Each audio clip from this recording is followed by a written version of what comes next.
You like food? So this is back lit up with Elijah, and this is the third episode. I'm gonna be talking about blind Bartimaeus. I think this message is for those who might feel stuck in a situation. There's just a level of uncertainty that anyone sees you.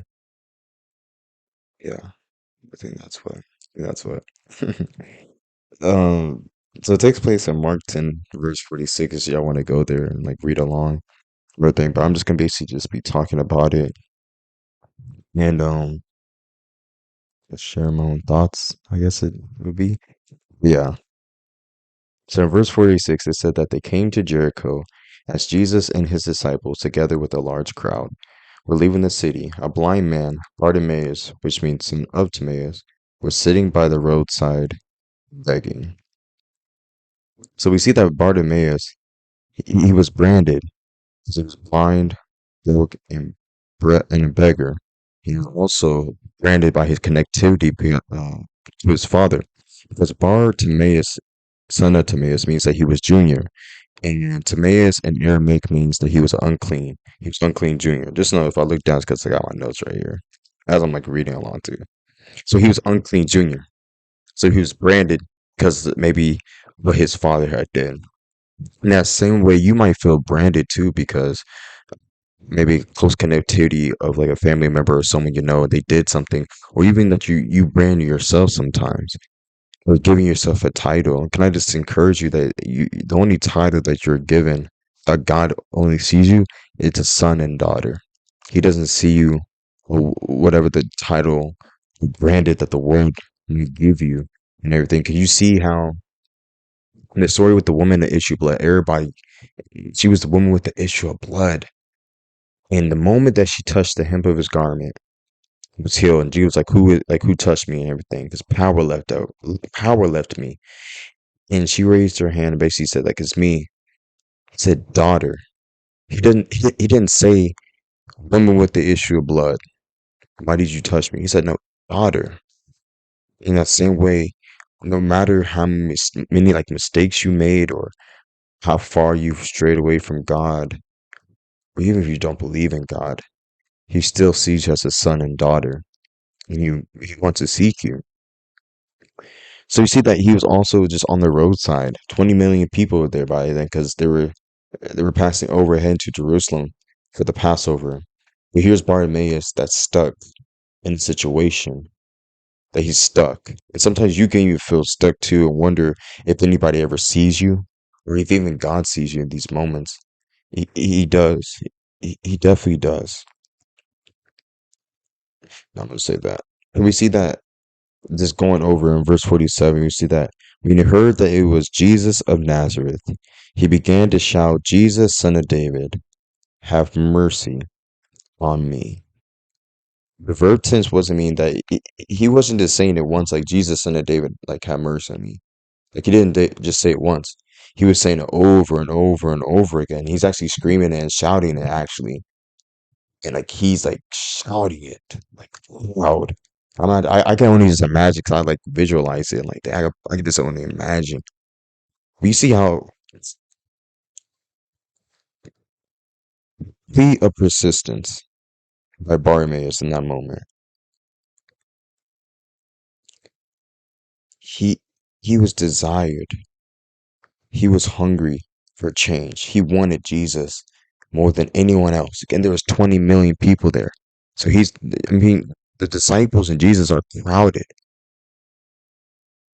but yet he wanted to get to Jesus, but he was stuck.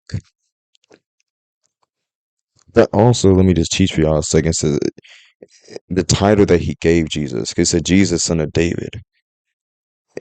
Why, of all the titles that he could have said to Jesus, why did he say that one particularly? Right? Like Jesus, son of David. Like, what's the importance of this? Because in Second Samuel chapter 7 says that Christ, the Messiah, the Anointed One, will come from the lineage of David. So even though Bartimaeus cannot see physically, he can see spiritually. And when he says, Jesus, son of David, have mercy on me, He was saying that you're the fulfillment of Old Testament prophecies. You're the hope of heaven. You're the one we've been waiting for. I believe that you're the King of Kings and Lord of Lords. And when he says, Jesus, son of David, have mercy on me, don't give me what I deserve, but will you give me grace? Will you give me mercy? And then just continue on. We see that in verse 48, it says, I'm kind of just breaking out verse by verse. I didn't even realize that. I'm like, verse 48 says, many rebuked him and told him to be quiet, but he shouted all the more, Son of David, have mercy on me. And, and like, can I just ask y'all this? Verse 44, many rebuked him and told him to be quiet. Who's the they? And we think like, oh, it's probably just a religious leader and everything like that. No, but it's actually the people that are walking with Jesus.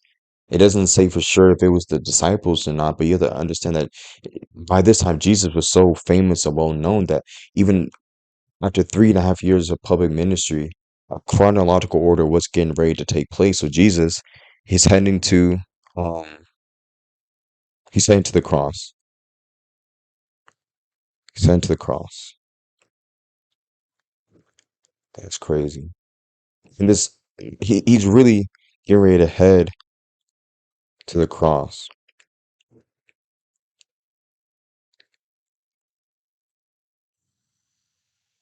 Yeah.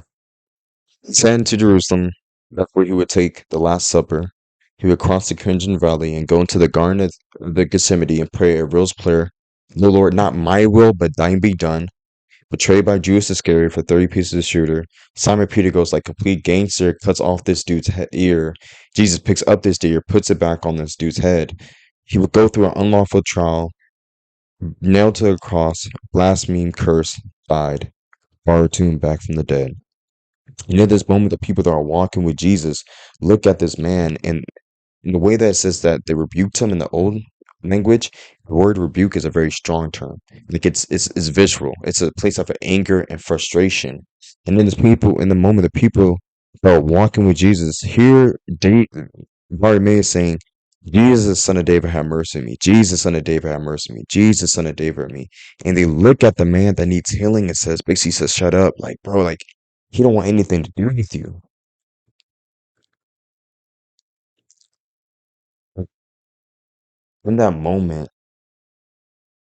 do we not see people as an inconvenience that are in dying need of Jesus? Can we see people not as an inconvenience just because of what we got going on, where we're trying to head to? Can we see them not as an inconvenience in these moments?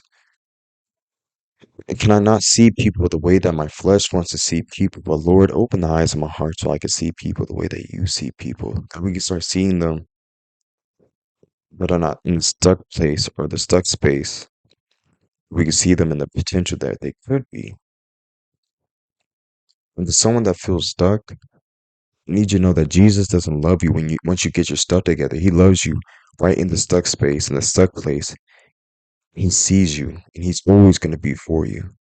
And if we're just keeping to count on Jesus, isn't he not busy going to the cross to die for the sins of the world? But yeah, he makes time for a man that no one else makes time for in this moment. And we see that was going on. It says that Jesus calls him. Jesus stopped and said, call him. So they called the man and said, cheer up on your feet. He's calling you. So I think this is like when Jesus goes like, I don't know what the word is, but like there's like sweet and like kind Jesus, and then there's like Jesus, like kind of like savage kind of type of Jesus. Because in this moment, he sees people.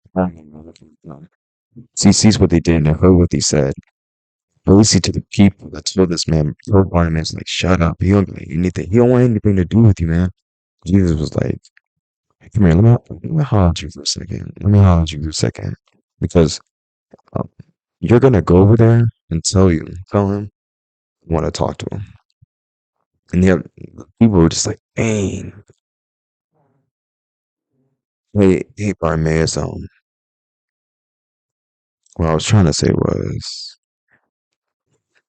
and then they got out the way.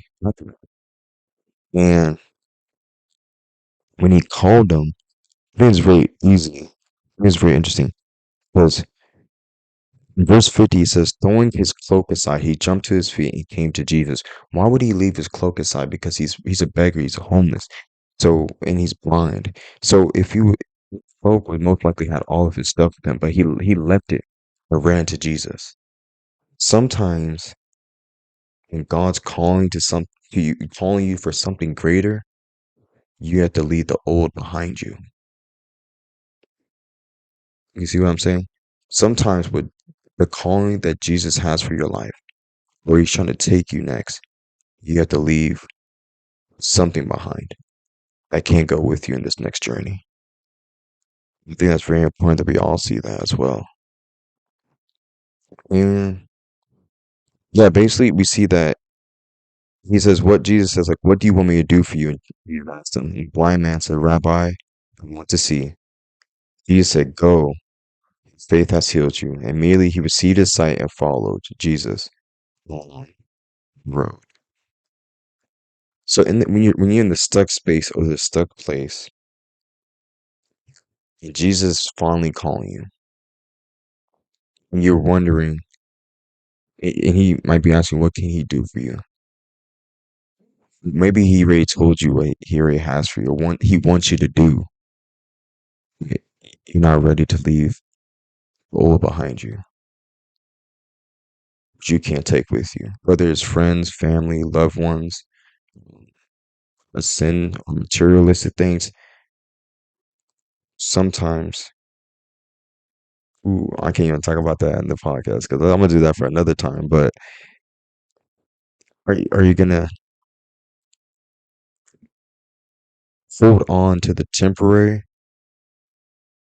or try to bring this old version of you back into the new life that God has caused you or wants you to walk forward to? Or are you gonna trust God?